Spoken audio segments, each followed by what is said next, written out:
Kama watu watajua wajibu wao kuhakikisha kwamba kunakuwa na amani au uchaguzi unafanyika wa amani.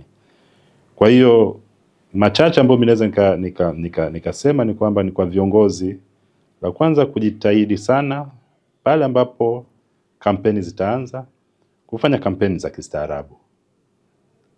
Kampeni za matusi, za kukashifiana, za kutishia au kuleta uvunjifu wa amani, sidhani kama ni kampeni ambazo tunazihitaji.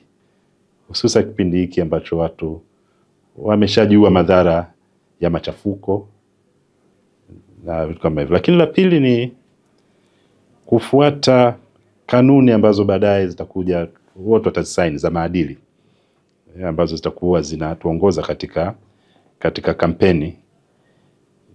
Zile kanuni zinakuwa tunaziweka kwa ajili ya kuhakikisha kwamba kila kitu kinaenda vizuri, kampeni zinaenda kwa amani, na hata baadaye uchaguzi unakuja unafanyika kwa amani. Kwa hiyo ni kuasa kwamba pale ambapo utafikia wakati wa kuanza kampeni na wote tukao tumesha sign zile kanuni za maadili, tujitahidi kuzifuata. Ili kuwe na kampeni ambazo ziende kwa amani, tufanye uchaguzi kwa amani, na baadaye matokeo yakitoka mambo yaendelee kwa amani. Lakini vile vile kubwa ni kuhakikisha uchaguzi unafanyika kwa amani. Kwa viongozi, wao wana dhima kubwa kuhakikisha uchaguzi unafanyika kwa amani.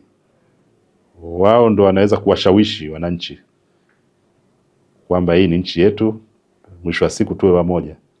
Hatuna haja ya kufarakana sisi wenyewe kwa wenyewe.